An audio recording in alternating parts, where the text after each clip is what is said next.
बिस्मिल्लाहिर्रहमानिर्रहीम, अस्सलाम वालेकुम नाज़रीन। आप यूट्यूब चैनल देख रहे हैं, मैं इमरान खान हूँ। ये बहुत इंपॉर्टेंट वीलॉग है। एक तो मेरी एक ऑडियो लीक के मामले पे बहुत ज़्यादा शोर मचा हुआ है सोशल मीडिया पे, उसके बारे में मैं इस वीलॉग के आखिर में बताऊँगा कि ये वाक़या कैसे हुआ और मेरा इस पर मौक़िफ़ क्या है। क्लियरली आपको बता दूँगा।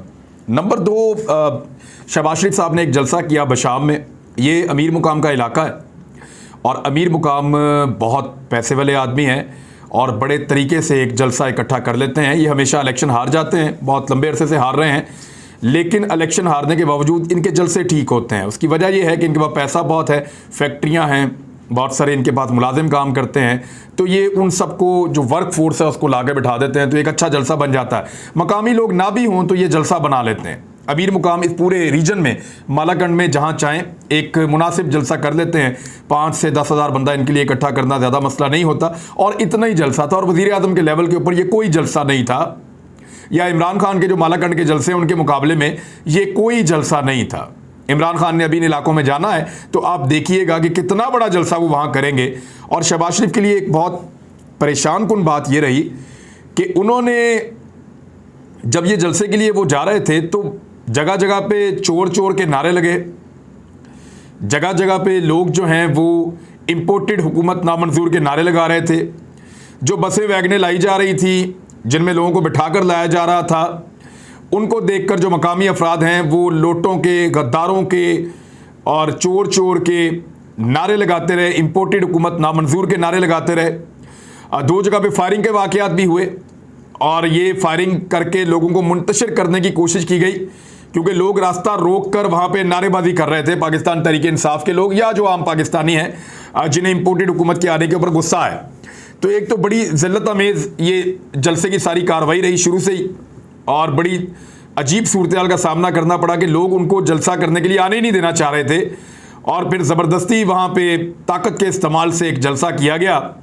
और उस जलसे के नतीजे में लोग भी इतने बड़े नहीं थे, कोई इतना बड़ा जलसा नहीं था, लेकिन शहबाज शरीफ साहब के जुमले बड़े मज़ेदार थे। कुछ बातें उन्होंने बड़ी इंपॉर्टेंट की। जो भिखारी लफ्ज़ है वो उनका पीछा नहीं छोड़ रहा, क्योंकि उन्होंने कहा था कि बेगर्स आर नॉट चूजर्स, के भिखारी जो है उनकी कोई चॉइस नहीं होती।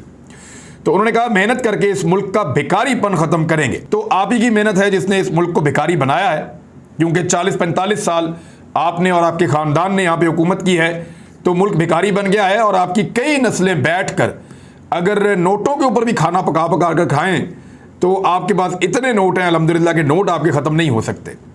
अल्हम्दुलिल्लाह, क्योंकि आप लोगों का तकिया कलाम है, आप लोग बार बार कहते हैं। तो इतने नोट हैं आपके पास कि अगर आप उनको जलाएं और जला के उन पर खाना पकाएं तो आपकी कई नस्लें खाना खा सकती हैं। इतना आपने माशाल्लाह कमा लिया है जनाब। तो मुल्क भिखारी ज़रूर हो गया है, और भिखारीपन आप लोगों की वजह से है, आप जैसी रवायती पॉलिटिकल पार्टीज़ की हटदर्मी की वजह से है। तो उसका भिखारीपन ख़त्म करेंगे, आपने कहा, मेहनत से। और फिर सऊदी अरब के बारे में उन्होंने बड़े अच्छे अल्फाज बोले, हालांकि सऊदी अरब ने अपना $3 अरब वापस मांग लिया। अब जलसों में सऊदी अरब का तस्करा करके मिन्नत तरला कर रहे हैं कि सऊदी अरब हमसे पैसे वापस ना ले। पहले कौम से झूठ बोला, मीडिया को गलत बताया कि $8 अरब हम सऊदी अरब से लेकर आ रहे हैं मजीद। अब खबर यह आई है कि सऊदी अरब कह रहा है कि जनाब जो $3 अरब आपको दिए हुए हैं वो इमरान खान को तो हमने दिए हुए थे, आप हमें वापस कर दें। वो भी खुश नहीं है इनकी हुकूमत आने से। तो सूरत हाल यहाँ तक पहुँच गई है, या वो इनसे कुछ डिमांड्स पूरी करवाएंगे, इनसे कुछ मांगेंगे, कुछ करेंगे, और उसके बाद, और सऊदी अरब ने इनकी दुर्गत बनते हुए भी देख ली अपने मुल्क में। उनको पता चल गया, इनका सारा इंप्रेशन ही वहाँ ख़त्म हो गया है। उनको पता चल गया है कि ये तो अपने मुल्क में मकबूल ही नहीं है, ये तो अपने लोगों से छुपते फिरते हैं, इनके अपने लोग इनको गालम गलोच देते हैं। तो ये सूरत हाल मजीद एक्सपोज हो गई इनकी। इमरान खान साहब पर उन्होंने बहुत तनकीद की, अपनी बड़ी तारीफ़ें की जैसे वो करते हैं, और ये तस्लीम किया कि आटा जो है वो 1440 रुपये का मिल रहा है। तो अब अगर 1440 रुपये का वहाँ पे आटा मिल रहा है जहाँ पे आप जलसा करने गए हैं, तो you are the prime minister of Pakistan. थोड़ा अर्सा पहले तो नहीं मिल रहा था। सो अपनी जिम्मेदारियाँ कबूल कर रहे हैं। बिजली की कीमत बार बार बढ़ा रहे हैं, पेट्रोलियम मसनूआ की कीमतें बढ़ाने वाले हैं, डॉलर की कीमत बढ़ रही है, स्टॉक मार्केट बैठ रही है, अद्वियात की कीमत बढ़ चुकी है, घी महंगा हो चुका है, और बहुत सारी चीज़ें। और ये वज़ीर आज़म का मुख्तसर मामला था, लेकिन उन्होंने कल की बेइज्जती का बदला लिया है। कल मरियम नवाज़ ने यह कहकर बेइज्जती की थी शहबाज शरीफ की कि इमरान खान शहबाज शरीफ को चेरी ब्लॉसम कहते हैं, इमरान खान शहबाज शरीफ को बूट पॉलिश करने वाला कहते हैं, तो जिस आदमी का इसमें तजर्बा होगा वो वही काम करेगा। तो शहबाज शरीफ साहब की बहुत बेइज्जती कर दी थी मरियम नवाज़ साहिबा ने।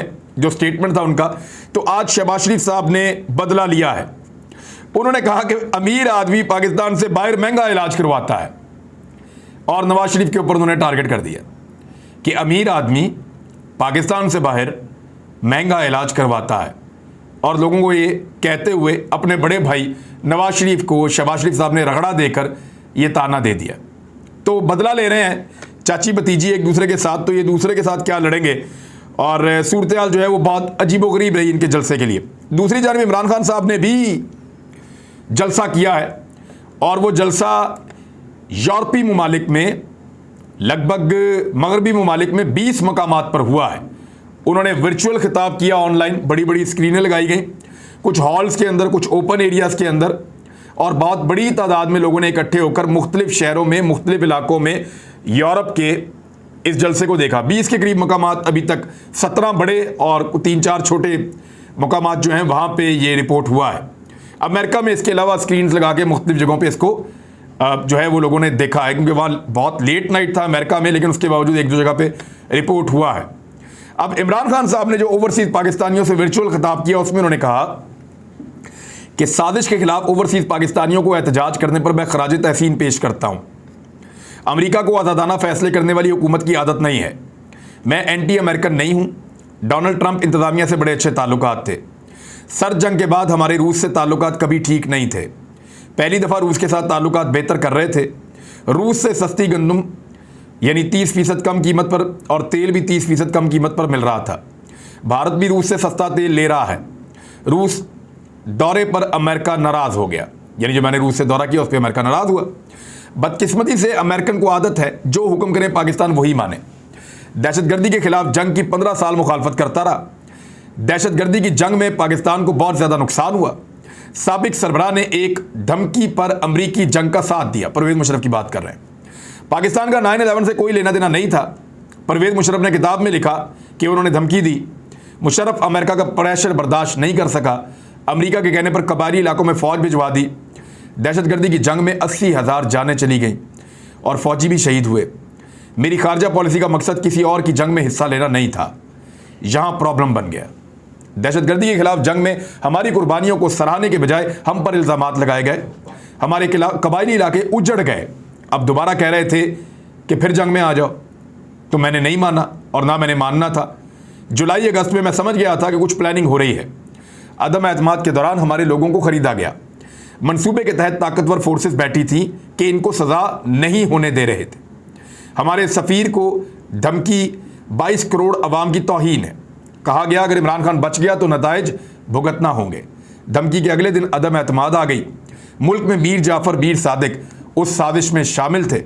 रात को 12 बजे अदालतें खुल गईं। हमारे हाथ बांध कर हमें हटा दिया गया। करप्ट तरीन माफिया को हमारे ऊपर मुसल्लत कर दिया गया है। शहबाज शरीफ के केसेस के बारे में बताया। बाप बेटा दोनों के ऊपर केसेस हैं। ओपन एंड शट केस है, सब जानते हैं। मरियम नवाज सजा याफ्ता है। 18 कत्ल करने वाला वजीर दाखिला है। मुल्क या फैक्ट्री को तबाह करना हो तो करप्ट लोगों के हवाले कर दें, और ये हमारी तौहीन है जिनको मुसल्लत किया गया है। हमने इक़्तिदार संभाला, तारीखी खसारा था। बैरून मुल्क जाकर मुझे हाथ फैलाने पड़े। इक़्तिदार के दूसरे साल कोरोना ने हिट किया। ये बातें करते अहलियत की हमने दुनिया में सबसे बेहतर पाकिस्तानियों को कोरोना से बचाया है। भारत की माशी ग्रोथ की निस्बत पाकिस्तान की माशी ग्रोथ बेहतर थी। भारत में उन्होंने कहा कि 55 लाख से ज़ायद लोग कोरोना से मरे, लेकिन वो फिगर गलत है। मैंने उसको चेक किया था, वो कम है। लेकिन वो ये कहना चाहते कि इतने लोग शायद मुतासिर हुए थे, और वो कुछ थोड़ा सा एक स्लिप ऑफ टंग था। पाकिस्तान की इकॉनमी 5-6% ग्रोथ कर रही थी। 31 अरब डॉलर के तरसीलात पाकिस्तान में आए।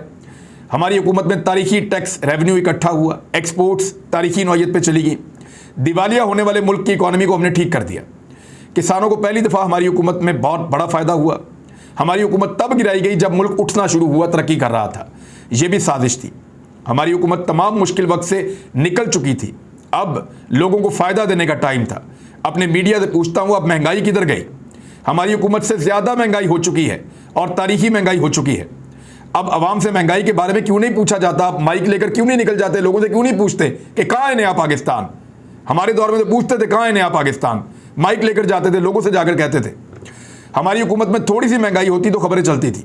सिंध हाउस में नीलाम घर में पैसा चलाया गया। मौलाना फजलुर रहमान बिलावल के लॉन्ग मार्च हमारे खिलाफ नाकाम हुए थे। अमेरिका की तरफ से मिलने वाली धमकी को हमारे सफीर ने खुद कंफर्म किया है। अब सारा कुछ क्लियर हो गया है, हर चीज़ की तस्दीक हो गई है। ओवरसीज पाकिस्तानी बैरूनी ममालिक में साजिश के बारे में अपनी आवाज़ बुलंद करें। 20 मई के बाद इस्लामाबाद की कॉल दूंगा। पाकिस्तान की आवाम को इतना मुत्तहिद मैंने पहले कभी नहीं देखा। सारी कौम गुलामी के खिलाफ इंपोर्टेड हुकूमत नामंजूर पर मुत्तहिद हो चुकी है। पाकिस्तान में शब दुआ हो रही थी, हमें नहीं पता था मदीना में क्या हो रहा है। क्रिमिनल ने शेख रशीद के भतीजे के खिलाफ केस बनाया। ये जहां भी चले जाएं, 2 नारे हर जगह लगेंगे, गद्दार और चोर के नारे लोग इनके खिलाफ लगाएंगे। ये इमरान खान साहब थे। और पहली दफ़ा पाकिस्तान की तारीख में किसी लीडर ने पाकिस्तान में इस्लामाबाद में अपने घर में बैठकर यूरोप के 20 से ज़्यादा मुकामात के ऊपर पब्लिक गैदरिंग से खिताब किया है। मनाजिर मौजूद हैं, तस्वीर आप मेरे अकब में देख रहे थे। इतने बड़े पैमाने पर ऐसे खिताब इससे पहले पाकिस्तान में कोई लीडर कभी नहीं कर पाया। तो इमरान खान साहब की मकबूलियत का तूती बोल रहा है, अब ये सब जानते हैं, इसीलिए सारे के सारे इलेक्शन से भाग रहे हैं। पीका ऑर्डिनेंस जिसके ऊपर कुछ पॉलिटिकल पार्टीज बहुत ज़्यादा एतराज़ कर रही थी, वो ऑर्डिनेंस दोबारा लेकर आ गई है हुकूमत। FIA ने कहा जाके हम इसको अपील कर रहे हैं, और ये फैसला किया हुकूमती सतह के ऊपर। पहले इसको गालियां देते थे, इस पे बात करेंगे एक डिटेल वीलॉग में, क्योंकि अभी मुझे आपको बताना है कि वो ऑडियो कॉल वाला मामला क्या है। मेरी एक ऑडियो कॉल है जो सोशल मीडिया पे गर्दिश कर रही है और लोग उसके ऊपर बहुत सारे कमेंट्स कर रहे हैं। मैं क्लियर कर दूं कि ये मेरी आवाज़ है, मैं ही बात कर रहा हूं, कोई फेक चीज़ नहीं है। बहुत सारे लोगों ने सवाल पूछा ये फेक है या ठीक है, तो मैं क्लियरली आपको बताऊं कि मैं ही हूं, मैं ही बात कर रहा हूं, और जो बात कर रहा हूं उस बात पे कायम हूं। मैं अपनी किसी बात से फिर नहीं रहा। एक तो मैं आपको ये बताऊं कि ये मुकम्मल ऑडियो नहीं है, और इसकी रिकॉर्डिंग मेरे पास है भी नहीं पूरी ऑडियो की। मेरे भाई की बारात के साथ मैं गया था, और उस दिन मुझे ये कॉल आई, शोर भी था कुछ, आपको अगर मैं सुनाई भी दे रहा होगा अगर पूरी कॉल आपको मिले। और मुझे 8 से 9 मरतबा इस शख्स की कॉल आई है। ये बैरून मुल्क से कॉल आई थी, और इस शख्स ने जब जिस तरीके से मेरे साथ बात शुरू की, तो इसने ये तासुर दिया कि इसका ताल्लुक पाकिस्तानी फ़ौज की किसी एजेंसी के साथ है, और ये उनके बिहाफ पे मेरे साथ बात कर रहा है। इसने एक ट्वीट मुझे डिलीट करने के लिए कहा, तो मैंने कहा जी ये ट्वीट तो मैंने किया ही नहीं। उसमें ट्वीट ये था कि कुछ फ़ौजी अफसरान ने इस्तीफ़े दे दिए। मैंने कहा जी मेरा है ही नहीं, फेक अकाउंट है कोई। वहाँ से बात शुरू हुई, और ये मुझे इंसिस्ट कर रहा था इसको करें, और फिर वो मामला जो कॉल आप लोगों ने सुनी उसके अंदर जितना भी कंटेंट है वो सारा ठीक है। इस बंदे से मेरी जितनी बात हुई वो सारी ऑफ द रिकॉर्ड हो रही थी। ऑफ द रिकॉर्ड मीन्स ये है कि मैं एक फ़ौजी या फ़ौज का तर्जुमान समझ के, या फ़ौज का कोई बंदा समझ के, एजेंसीज़ का कोई ख़ास आदमी समझ के मैं इसके साथ बात कर रहा था, क्योंकि इसने मुझे इसी तरह, और हमें जो टेलीफोन आते हैं कभी भी इदारों की जानिब से, वो ऐसे ही नंबरों से आ जाते हैं, इसी तरह आ जाते हैं। तो इतने सारे लोग हैं कि बाज़ औक़ात आपको आइडिया भी नहीं होता।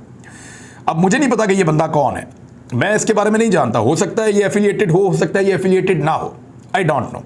मैंने इस बंदे को अभी तक जितना मैं जानता हूं, मुझे इसका नाम पता चला है, मैं बताना नहीं चाहता, फिर कोई और इशू हो जाएगा। लेकिन ये ज़रूर है कि मैं इसके बारे में ये नहीं जानता कि ये वाकई लिंक्ड है या नहीं है इदारों के साथ। लेकिन इसने तासुर मुझे यही दिया कि ये इदारों के साथ लिंक्ड है। मैंने उसके ऊपर फिर गिले शिकवे किए, जो सारे आपने सुने, जो बातचीत हुई कि डरते वरते नहीं है आपसे, प्यार करते हैं। और ये बात सच है, डरना किस बात का, अपनी फ़ौज है, कोई इंडियन फ़ौज थोड़ी है। और इंडियन फ़ौज भी हो तो उससे भी क्यों डरेंगे, उससे तो लड़ पड़ेंगे जाके। और ये गिला था, शिकवा था, लेकिन ये सारा कुछ मैं एक आदमी से पर्सनल कन्वर्सेशन थी 2 लोगों के बीच की। ये शख्स जो मेरे साथ बात कर रहा था, बकौल इसके, क्योंकि जब बाद में मेरा इसके साथ ये वायरल होने के बाद राब्ता हुआ, तो इसने कहा जी कि VPN लगा हुआ था, और उसके अंदर, क्योंकि मैं VPN लगा के कॉल कर रहा था, तो उसके अंदर एक रिकॉर्डिंग वाला ऑप्शन होता है, वो मेरे पास लगा हुआ है, तो आपकी कॉल रिकॉर्ड हो गई थी। और मैंने वो कॉल फिर किसी ग्रुप में डाल दी, और वहाँ से फिर ये वायरल हो गई, और फिर हर तरफ ये चली गई। तो मैंने इसके सामने ये बात की थी, और यही बात मैं आपके सामने भी कर रहा हूँ कि मैंने जब ये बातचीत की, तो अव्वल तो रिकॉर्ड करना गैर इखलाकी था, उसको नहीं करना चाहिए था, और मेरे से पूछे बगैर उसने रिकॉर्ड किया। दूसरा, मेरी और उसकी जो कन्वर्सेशन थी, क्योंकि मैंने उसको एतमाद ये लेते हुए कि ये फ़ौजी है जो मेरे साथ बात कर रहा है, इस एतमाद में मैंने उसके साथ बहुत खुलकर गिले शिकवे किए। उसने मेरे से ये भी नहीं पूछा कि इसको मैं पब्लिक कर दूं या ना करूं, या मैं किसी के साथ शेयर कर दूं या ना करूं। तो दोनों चीज़ें अनएथिकल और इवन गैर कानूनी भी आप कह सकते हैं उसने की हैं। और ये जो कन्वर्सेशन थी इसको मैं ओन करता हूं कि मैं ही था और मैं ही ये बात कर रहा हूं, लेकिन मैं नहीं चाहता था कि ये बातें पब्लिक तक पहुंचें। मेरे दिल में तो और बहुत सारी बातें हैं। शरीफ खानदान के बारे में ऐसी बातें जानता हूं कि मैं नहीं चाहता कि वो लोगों तक पहुंचें। पीटीआई के बारे में बहुत सारी ऐसी चीज़ें जानता हूं, इदारों के बारे में बहुत सारी ऐसी चीज़ें जानता हूं, और बहुत सारे लोगों के बारे में, अपने बारे में भी मेरी बहुत सारी ऐसी चीज़ें मैं नहीं चाहता कि पब्लिक तक पहुंचें, और वो नहीं जानी चाहिए थी पब्लिक तक उसूलन। लेकिन ये उस आदमी ने ब्रीच किया, ब्रीच ऑफ ट्रस्ट, और उस आदमी ने इसको लीक किया और इसको बाहर निकाला। मेरे पास इसके अलावा कोई ऑप्शन नहीं बचा कि मैं ये कहूं कि ये मेरी ऑडियो है। दूसरी, जहां तक फौज के साथ ताल्लुक का और इस ऑडियो कॉल का बात है, तो अगर मेरे कुछ लोगों के साथ ताल्लुकात शिकवों वाले हैं, गिलों वाले हैं या ख़राब हैं, तो इसका मतलब ये नहीं है कि मेरे फौज के साथ ताल्लुकात ख़राब हैं। फौज मेरी है, ये मैं उस ऑडियो में भी कह रहा हूं, तमाम तर गिलो शिकवों के बावजूद। आज भी अगर मेरी फौज मुझे कहेगी ना कि लाइन ऑफ कंट्रोल पे आ जाओ, या वर्किंग बाउंड्री पे आ जाओ, या पाकिस्तान के किसी बॉर्डर पे, अफगान बॉर्डर पे आ जाओ, कहीं भी आ जाओ, या किसी ऑपरेशन ज़्यादा इलाके में आ जाओ, आपकी ज़रूरत है, कवरेज करनी है, कोई काम करना है, 1 मिनट नहीं लगाऊंगा फैसला करने में। फ़ोन बंद करके पहला फ़ोन अपनी बेगम को करूंगा, अपनी घरवाली को बोलूंगा मेरा बैग तैयार करो, मैं जा रहा हूं, और चला जाऊंगा मैं 1 मिनट के अंदर। लेकिन बहुत सारे लोग जो हैं वो इस कॉल को इंस्टिगेट करने का जरिया बना रहे हैं कि फ़ौज के साथ एक लड़ाई शुरू की जाए, और नॉर्मल पाकिस्तानी ऐसा नहीं चाहते और ना वो ये कह रहे हैं। और दिल गिरफ्तार होने की ज़रूरत नहीं है, मुझे कोई फ़ौज के साथ दुश्मनी या फ़ौज के साथ कोई ये मामला नहीं है। ये कोई चंद लोग हो सकते हैं, और मैं अपने मौके पे कायम हूँ, मैं भाग नहीं रहा, और डर किसी बात का नहीं है। लेकिन वो बेचारा फ़ौजी जो हमारा बॉर्डर के ऊपर खड़ा है, जिनके लिए मैं 100 दफ़ा पहले गया हूँ, 100 दफ़ा और जाऊँगा इंशाल्लाह, वो जो बॉर्डर के ऊपर खड़ा है, वो जो ड्यूटी कर रहा है, उसकी दिल आज़ारी होती है इस तरह की कॉल लीक करने से। उसको ये लगता है कि ये इमरान खान तो हमारे साथ था और हमारी फ़ौज से इस तरह के गिले और शिकवे, तो उसके लिए मेरे दिल में तकलीफ़ हुई, क्योंकि ये पब्लिक नहीं होनी चाहिए थी। अब हो गई है अनफॉर्चुनेटली, तो मुझे उसके साथ खड़ा होना पड़ेगा। ये पब्लिक नहीं होनी चाहिए थी, और उससे जिनकी दिलदारी हुई, मेरी बड़ी माजरत उनसे। मैं इसमें हालांकि कसूरवार नहीं हूँ, लेकिन एक अगर आम फौजी का दिल दुखा है तो मैं उससे माजरत चाहता हूँ। हालांकि मैं इसके लिए 1% भी कसूरवार नहीं हूँ। जो कुछ हुआ वो मेरे साथ ही हुआ है, पहले भी शिकवा मैंने किया, और जो बाद में हुआ मेरे साथ उसको लीक करके वो भी मेरे साथ हुआ है। कल से लोग मुझे बार बार फ़ोन कर रहे हैं, मैसेजेस कर रहे हैं, पूछ रहे हैं। बाज़ लोग इसका फ़ायदा उठाना चाहते हैं, और वो लोग हैं जिन्होंने कभी जाके किसी फौजी को बॉर्डर पे खड़े हुए भी नहीं देखा कि वो बेचारा कैसे वहाँ पे ड्यूटी करता है।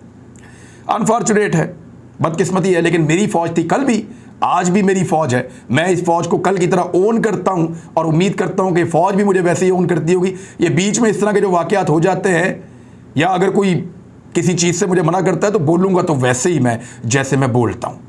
ना आज तक मैं किसी के कहने पर रुका हूँ, तो ना आइंदा रुकूँगा।